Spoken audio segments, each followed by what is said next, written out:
What is up, family? We have another Patreon request. We got les projets qui inspirent le PSG au G.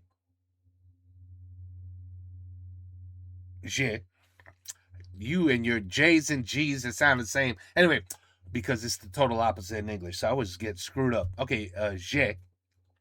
Pour son futur stadium. So projects that inspire future stadiums. PSG. I don't know what PSG means. Well, it says le Parisien. Alors, les Parisiens. It's obviously a French. Well, the Tour Eiffel is on it. So, anyway. C'est un dossier brûlant. On veut que ça reste au Parc des Princes. Un dossier qui couvre... Mais attends. Mais c'est magnifique, c'est très joli.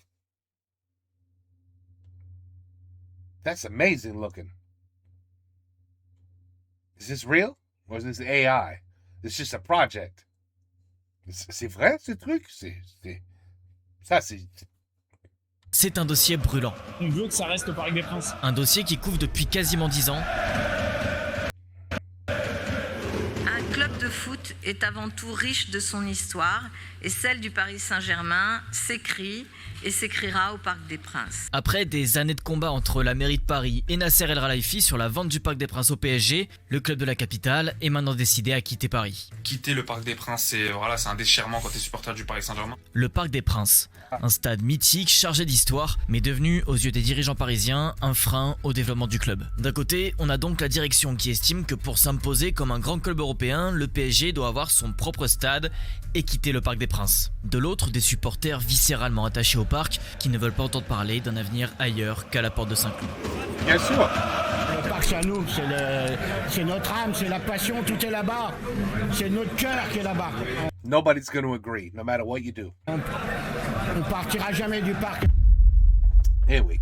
Le premier enjeu pour le PSG, c'est de convaincre ses supporters. Pour eux, quitter le Parc des Princes, ce n'est pas un simple déménagement, c'est une rupture. Quitter le Parc des Princes et aller en banlieue pour quelque chose d'extrêmement commercial, d'aller vivre une expérience PSG. J'adore, je suis fan du PSG, mais je préfère le faire à part. Le PSG prospecte déjà à l'international pour s'inspirer et offrir aux supporters parisiens le stade le plus moderne du monde. L'été dernier, les dirigeants du PSG ont profité de la Coupe du Monde des clubs qui avait lieu aux États-Unis pour aller visiter ce qui se fait de mieux en matière de stade en ce moment. Ils ont regardé, ils ont prospecté, ils sont beaucoup inspirés de tout ce qu'ils voyaient. Alors ils y Should have went to China because they got amazing stadiums. sont pas allés pour se dire tiens on va faire un stade rouge, bleu, grand. Ça ne concerne pas la structure extérieure du stade, parce que ça, les plans sont déjà bien avancés. Le PSG vise une capacité entre 60 et 80 000 places. Le stade sera installé à Massy ou Poissy, ce sera tranché au printemps 2026. Ça sera une enceinte futuriste que les Parisiens devraient investir dans une dizaine d'années et qui sera entièrement financée par le Qatar pour un montant estimé à 1 milliard d'euros. Il faudra être malin, parce que le but du jeu, c'est encore une fois de surprendre les supporters, de leur donner envie de venir le plus souvent possible dans ce stade, même les jours où il n'y a pas de match. Nasser El Khelaifi a l'habitude de dire à ses équipes ne vous mettez pas de barrière, surprenez-moi et puis après on verra. 4 enceintes font particulièrement rêver Nasser El Khelaifi et les dirigeants du Paris Saint-Germain. Le SoFi Stadium de Los Angeles, le stade le plus cher du monde à 5 milliards de dollars, ultra lumineux et doté d'un écran géant central impressionnant. L'Allianz Stadium de Las Vegas, le stade modulable par excellence grâce à sa pelouse rétractable, le Kai Tak Sports Park de Hong Kong, épicentre d'un tout nouveau quartier appelé à être un hub commercial pour toute l'Asie, et surtout le Tottenham Stadium de Londres. L'histoire dit que c'est le jour où Nasser El Khelaifi l'a découvert qu'a germé en lui l'idée que peut-être le PSG avait une histoire à écrire en dehors du Parc des Princes. À Tottenham, le stade est devenu bien plus qu'un lieu de match, c'est un véritable écosystème. Les jours de match, alors il y a des choses qui peuvent paraître un peu anodines, mais on a le bar le plus long d'Europe qui fait toute la largeur du terrain, près de 65 mètres. Bon, ça c'est pour l'anecdote, mais pour les Anglais, c'est pas un détail. Les jours de match, mais aussi en semaine, le stade vit. Restaurants, visites, attractions. ¿Sabías que puedes escalar la altura del estadio londinense del Tottenham Hotspur, el Dare Skywall? On trouve même un circuit de karting qui permet de vivre l'expérience Formule 1 à partir de 40 €. Dude, that is sick. That is so cool. That's cool. Bref, le stade devient une destination à part entière, un lieu touristique qui attire même quand il n'y a pas de match de foot. Et ça paye. Grâce à son stade, Tottenham a enregistré près de 230 millions de livres de revenus supplémentaires en 2023. Alors attention, il ne faut surtout pas parler de PSG Land, c'est un terme que Nasser Al-Khelaifi déteste. On propose des choses sérieuses aux gens, quelque chose qui fasse plaisir, et on est beaucoup sur le terme d'expérience. Faire venir ses supporters en dehors des matchs, c'est quelque chose que le PSG essaye déjà de faire au Parc des Princes. Avec des stadium tours, sa tyrolienne déployée pendant l'été, ou encore la patinoire mise en place pendant les vacances de Noël.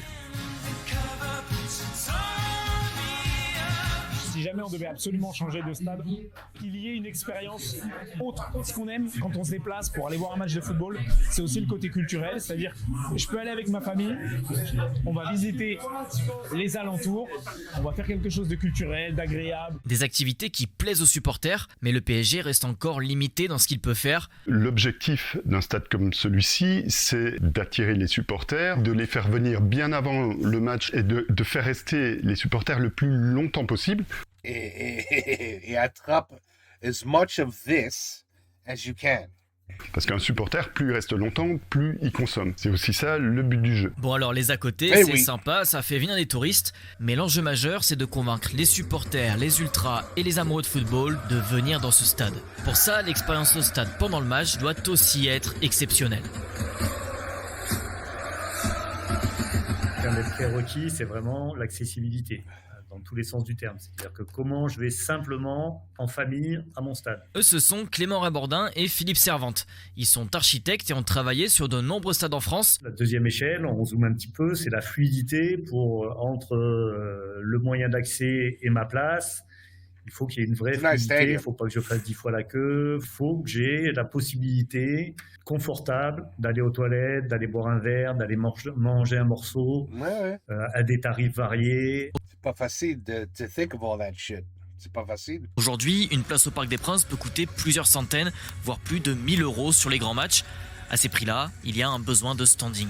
Ouais. C'est fini les coursives étroites des vieux stades, vous savez, les escaliers entonnoirs où on reste pendant 10 minutes bloqué. Non, maintenant il y a de l'espace, on respire, il y a de la lumière, on est bien installé. Les Américains sont très forts pour ça, on a des sièges qui sont larges, qui sont moelleux.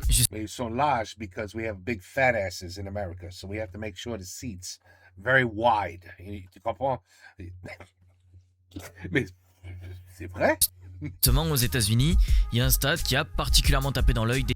The Los Angeles, yeah. The Rams is a beautiful stadium, but so is Dallas. Dallas Cowboys, they got a beautiful stadium. New York Giants, shit, trash stadium. Dirigeants parisiens. Le SoFi Stadium, c'est vraiment un ovni aujourd'hui et ça peut être un modèle pour le PSG. C'est un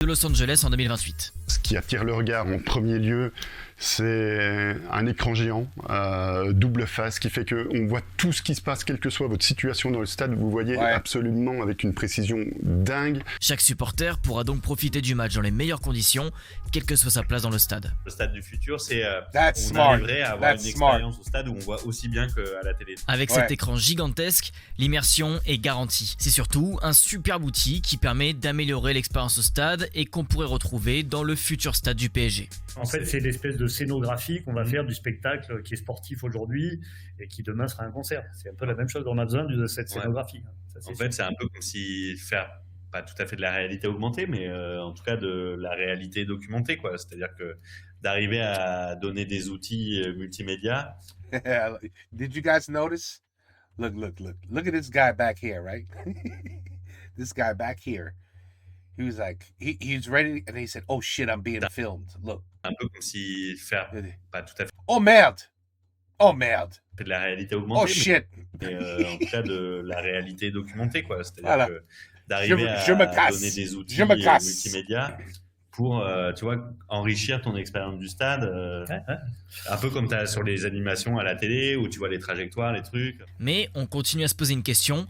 Pourquoi absolument vouloir quitter un stade plein à chaque match, idéalement situé et considéré comme l'un des meilleurs d'Europe. Moi qui cherche depuis 3 ans à m'abonner, et je ne peux pas m'abonner, pas d'un point de vue économique, mais d'un point de vue de disponibilité, c'est très difficile d'avoir des places et d'avoir un abonnement. Avec seulement 48 000 places, le Parc des Princes souffre de la comparaison face au Bernabéu du Real Madrid et ses 80 000 sièges, aux 100 000 places du Camp Nou de Barcelone, ou même si on reste en France, aux 67 000 places du Stade Vélodrome de Marseille. Alors la première idée des dirigeants qataris, c'était de simplement racheter le parc pour l'agrandir. Mais après avoir ouvert la porte aux discussions, la mairie de Paris a fermé le dossier en 2024. Alors que la mairie demandait 300 millions, le PSG n'a fait qu'une offre à 38 millions d'euros. Nous avons décidé d'arrêter cette discussion sur la vente du Parc des Princes, mais de poursuivre bien sûr la discussion sur la transformation.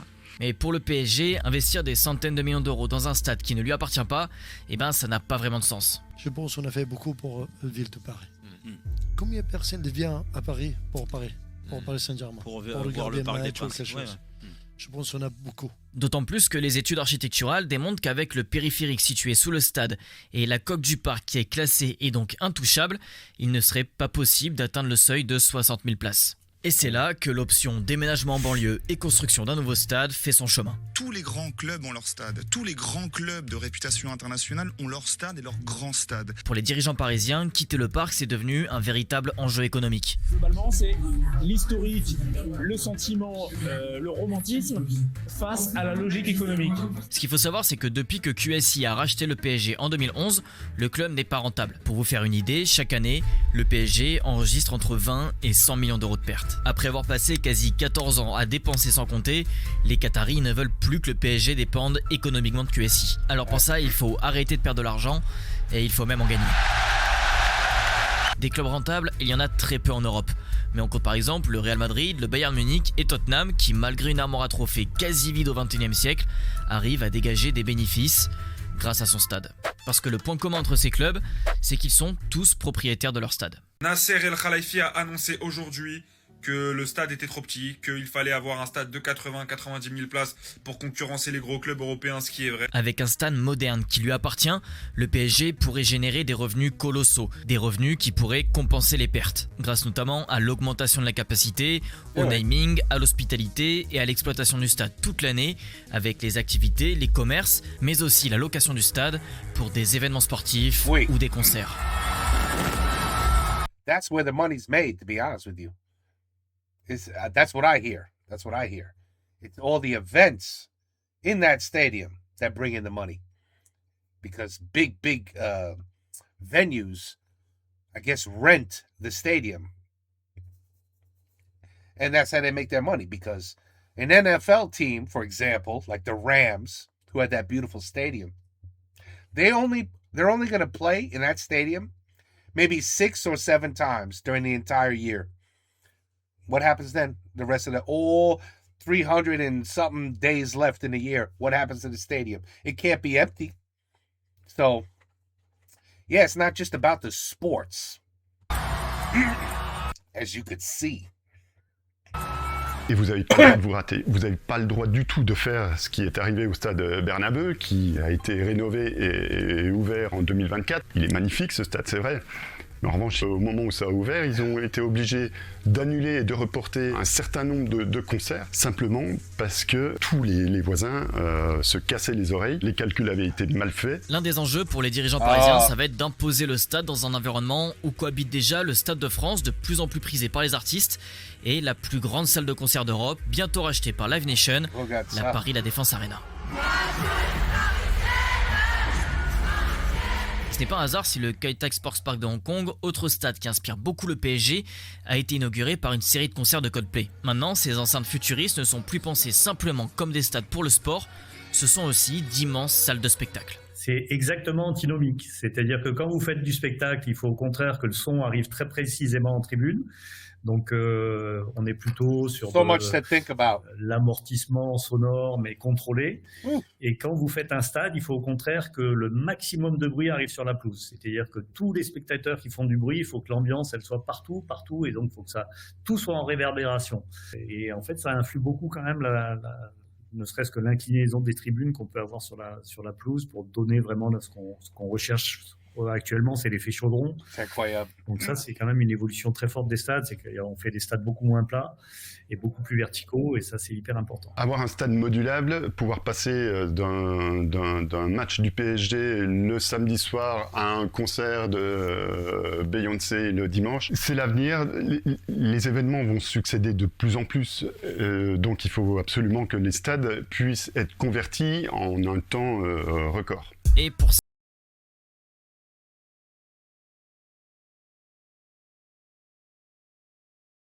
Déjà, c'est un stade qui est absolument magnifique, mais eux, ce qui les intéressait particulièrement, c'est la pelouse rétractable qui est posée sur un énorme panneau et qui sort du stade et qui rentre dans le stade. cette technologie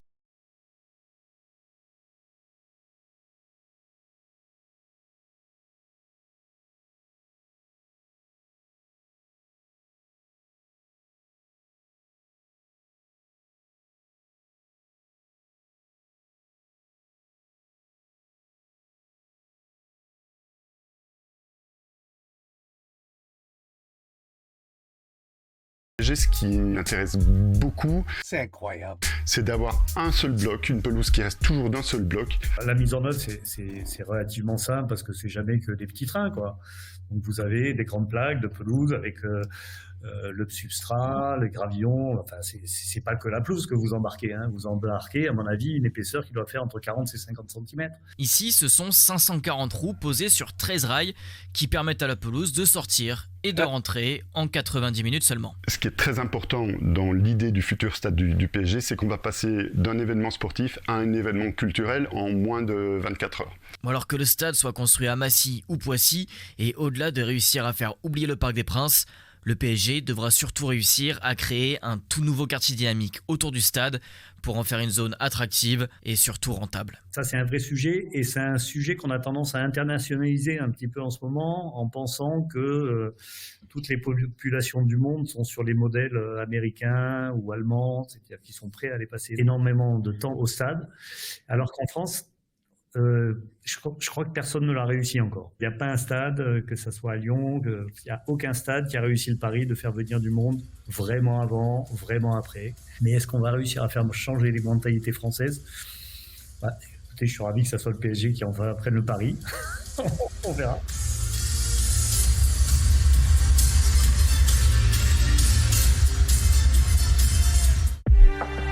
Yeah, no, I agree. It's a beautiful stadium. There are some amazing stadiums today. Wait. See if I compared to 20 years ago, holy crap. The stadiums what they could do today. Yankee Stadium. That's a beautiful stadium. That's a good one. But you need a lot of this and you need a lot of property. And I didn't even think of all the sound you have to think of. You don't want your neighbors losing their mind saying that's way too loud. Are you crazy? I can't sleep. I can't do anything. All I hear is the damn music and stadium sound. I didn't even think of that. Of course you have to think of that. Of course. And yeah, no, you have to be comfortable. You have to say, I'm going to the bathroom. I won't be back in 3 hours. I'll be back in 20 minutes. Not even. I'll be back in 10 minutes. I'm going to the bathroom. It should be that simple. I'm going to wash my hands, going to take a piss. I'll come back. I shouldn't have to... I missed a whole quarter of football because the goddamn line for the bathroom, ruined the whole... Everything was ruined because I had to take a piss. You don't want that. You don't want that. Or I went to get one lousy hot dog and I missed 40 minutes of the game just because I wanted a hot dog. So they are learning how to make it way more efficient. But that was a beautiful... This right here in the beginning, that is a beautiful stadium. Where was that stadium? That was a beautiful stadium. This one right here. I want to see the top view. It was right in the beginning. Yeah, right here. That's a beautiful stadium. That really is. I don't know. I mean. Anyway, we'll see what you guys do. I can't wait to see your new stadium. It's going to be amazing. All I got to do is, follow, what's working. What is working. See, that's the good thing. When you are the last to catch up, you could look around everywhere and say, that didn't work, that didn't work. That worked. That was good. That was a great idea. Ooh, I love what they did there. And now you got all those ideas for you to build the ultimate stadium. So it might work. We'll see what happens. You're going to need a lot of money, though. I'll tell you that much. These damn stadiums, $1 billion? That's normal now for a new stadium. Normal. Used to be 400 million, 300 million. And people would think, what? 300, 400 million for a stadium? Now it's $1 billion. Like, for a shitty one, it's $1 billion. Like MetLife. Shit stadium. $1 billion. Cheaper to build the Texas stadium. And it blows away MetLife. Blows it away. But anyway, take care. Peace out. Have a good night. And enjoy your football. But make sure you go to your events. Because that's what keeps the stadiums alive. The events. À la prochaine.